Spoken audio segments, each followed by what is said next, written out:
इधर देश भर में खाने पीने की चीजों में मिलावट की खबरों के बीच लखनऊ से मिलावटी चाय पत्ती मिलने का मामला सामने आया। सबको हैरान कर दिया क्योंकि खाद्य सुरक्षा विभाग की जांच में यह बात सामने आई कि आरोपियों ने चाय पत्ती के पैकेटों में पत्थर के टुकड़े और केमिकल मिलाकर बेचने की कोशिश की। मतलब लोग जिसे चाय पत्ती समझकर बड़े चैन से पी रहे थे, उसमें पत्थरों के टुकड़े और घातक केमिकल मौजूद था। खाद्य विभाग के मुताबिक चाय पत्ती में मिलावट का यह काम लखनऊ के फैजुल्लागंज में चल रहा था, जहां से 100-200 किलो नहीं बल्कि 11,000 किलो नकली चाय पत्ती जब्त की गई। खाद्य विभाग और एसटीएफ की टीम ने जब एक घर में चलाई जा रही नकली चाय पत्ती की फैक्ट्री पर छापा मारा तो उनके भी होश उड़ गए। खाद्य विभाग के मुताबिक आरोपियों ने बलुआ पत्थर को पीसकर एकदम पाउडर जैसा बनाया और चाय पत्ती में मिला दिया था। इसके अलावा चाय पत्ती के उन पैकेटों में कई हानिकारक केमिकल भी पाए गए और आरोप लगाया गया कि वो लोग अपनी उस नकली चाय पत्ती को कई बड़ी कंपनियों के नाम पर बेचा करते थे।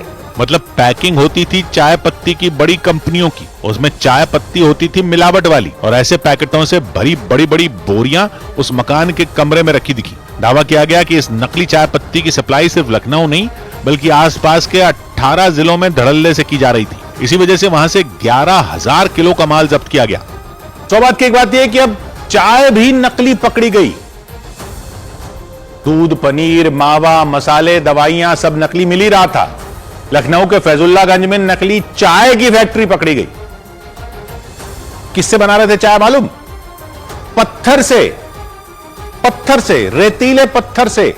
रेतीले पत्थर का चूरा बनाकर उसमें कलर मिलाकर पुरानी सड़ी हुई चाय पत्ती में मिलाकर बेच रहे थे, बड़ी बड़ी नामी चाय कंपनियों के पैकेटों में।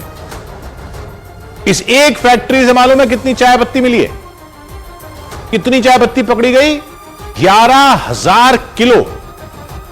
11,000 किलो ये तो पकड़ी गई है। पता नहीं कितनी सप्लाई कर चुके थे अभी तक, और ये तो एक फैक्ट्री है जो पकड़ी गई है। पता नहीं और कितनी फैक्ट्रियां हैं, पता नहीं कहां कहां सप्लाई हो रही है ऐसी चाय। पता नहीं क्या पी रहे हैं हम, कलर किया हुआ पत्थर पी रहे हैं हम। पत्थर, पिसा हुआ पत्थर है।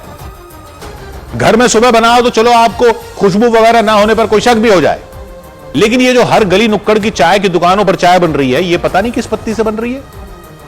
जो इंप्रेस करने के लिए हमारे सामने अदरक इलायची पीस के डालते हैं कि देखो आपके लिए स्पेशल चाय बना रहे हैं, उनको भी शायद पता ना हो कि अदरक इलायची क्या पीस रहे हो, उसमें तो पहले से पत्थर पीस के डाले हुए हैं। अच्छा, अदरक इलायची के स्वाद और खुशबू में चाय की खुशबू आए ना आए, ये कम आए, इस पर लोगों का ध्यान ही नहीं जाता होगा। रंग तो चाय जैसा आ ही जाता होगा क्योंकि वो तो बढ़िया से कलर मिला रहे हैं उसमें, और पैकेट देखकर भी क्या कर लोगे? ये तो बड़ी कंपनियों के पैकेट में ही डालकर बेच रहे हैं ना, तो क्या पता चलेगा? एक दो कप पत्थर आपने इधर पी लिए, एक दो कप उधर पी लिया। सर्दी में हाथ रगड़ते हुए आप गर्मा गर्म चाय समझकर पत्थर पिए जा रहे हो। आपके शरीर के अंदर ये पत्थर धीरे धीरे आपके अंगों को रगड़ रहा है। क्या खाएं, क्या पिएं? चाय में पत्थर, उसमें दूध डालो तो वो यूरिया और शैंपू से बना रहे हैं, और लोगों को कैंसर हुए जा रहा है। 50 नई बीमारियां पैदा हो गई हैं, तो हैरानी किस बात की है? और क्या होगा? जहरी तो है ये सब, धीरे धीरे जा रहा है अंदर। लेकिन एक बात बताओ, वो जीएसटी का क्या हुआ? कैसे ये बड़ी कंपनियों के नाम पर नकली डब्बे मिल रहे हैं चाय के? दुकानदारों को तो आजकल जीएसटी वाला बिल बनाना होता है ना, होलसेल वालों को तो बनाना होता ही है।